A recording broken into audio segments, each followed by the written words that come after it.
നിങ്ങൾ ഈ വയറിങ്ങിന്റെ ജോലി ചെയ്യുന്ന സമയത്ത് ഇതുപോലെയുള്ള കൺസീൽഡ് ബോക്സുകൾ നിങ്ങൾ തന്നെ സെറ്റ് ചെയ്യോ, ഇനി എല്ലാന്നുണ്ടെങ്കിൽ ഇവിടെ പ്ലാസ്റ്റിക്കിന് വരുന്ന ആൾക്കാർ സെറ്റ് ചെയ്യോ എന്നുള്ളതാണ് കേട്ടോ അവരെല്ലാം ചോദ്യം. അപ്പോൾ ഒരുപാട് സ്ഥലങ്ങളിൽ അങ്ങനെയുണ്ട് ഒരു സംഭവം. അതായത് ഇലക്ട്രീഷ്യന്മാരെ ഡ്യൂട്ടി എന്ന് പറഞ്ഞു കഴിഞ്ഞാൽ ഇതുപോലെ കോൺഡ്യൂട്ടുകൾ ഇട്ടിട്ട് ബെൻഡ് ചെയ്ത് വെക്കുക.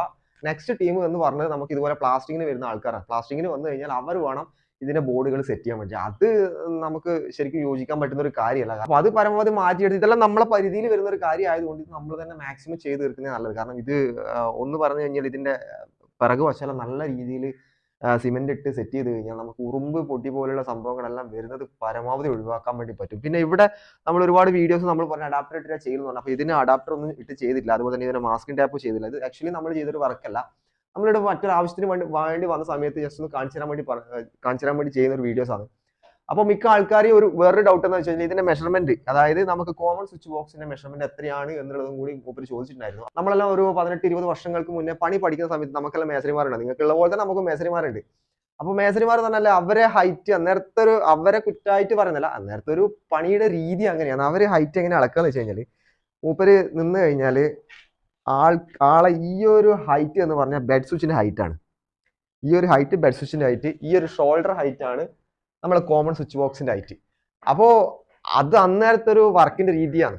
അത് അന്നേരത്തെ കൃത്യമായ രീതിയിലെ മെഷർമെന്റോ കാര്യങ്ങളോ ഒന്നും അങ്ങനെയൊന്നും ഇല്ല. അവർക്ക് അങ്ങനെ ഒരു കോൺസെപ്റ്റ് ആണ് സംഭവം. അത് ഇതുവരെ ബുദ്ധിമുട്ടും വന്നിട്ടില്ല, ആർക്കും ഒരു പ്രയാസങ്ങളൊന്നും ഈ ഒരു സമയം വരെ ആയിട്ടും വന്നിട്ടില്ല.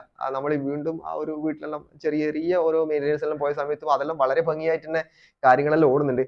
അപ്പോൾ ഇതിന്റെ ഹൈറ്റ് പറഞ്ഞാണെങ്കിൽ നമ്മൾ ആദ്യത്തെ ഫ്ലോർ ലെവലിൽ നിന്ന് എത്രത്തോളം ഫ്ലോർ ലെവൽ ഫിനിഷിംഗ് ലെവൽ വരുന്നുണ്ട് എന്ന് ആദ്യം നമ്മൾ മനസ്സിലാക്കുക. അതിനുശേഷം നമുക്ക് വേണം ഇതിന്റെ ഹൈറ്റ് ലെവൽ നമ്മൾ കണക്കാക്കാൻ. അപ്പോൾ 1.30 വെച്ച് കഴിഞ്ഞാൽ ഇതിന്റെ താഴത്തെ ലെവൽ 1.30 വെച്ച് കഴിഞ്ഞാൽ നമുക്ക് കുറച്ചും കൂടി നല്ലതായിരിക്കും കേട്ടോ. അതായത് നമുക്ക് ഓപ്പറേറ്റ് ചെയ്യാനുള്ള ഒരു ഈസി, അതായത് നമുക്ക് കുറച്ച് ചില ആൾക്കാർ കല്ലിന്റെ എണ്ണം പറയുന്നേക്കാം, 1, 2, 3, 4 5ാമത്തെ കല്ല് മേളിൽ വെച്ചു എന്ന് പറഞ്ഞേക്കാം. അപ്പൊ ഈ കല്ലുകളെല്ലാം ഒരുപോലെ എല്ലാം നിനക്ക് നമുക്കൊരു കാണാൻ ഒരു യൂണിഫോമിറ്റി വരൂല.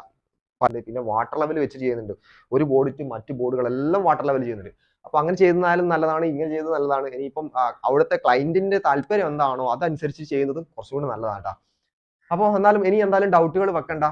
നമ്മളോട് ഈ ഒരു കാര്യം ചോദിച്ചുകൊണ്ട് മാത്രം ഒരു വീഡിയോ ചെയ്യുന്നത് എന്തായാലും ഉപകാരമാവുന്നുള്ളൊരു തോന്നലുണ്ട്. കാരണം പുതിയ വരുന്ന ആൾക്കാർക്ക് എന്തായാലും ഇത് യൂസ്ഫുൾ ആവും.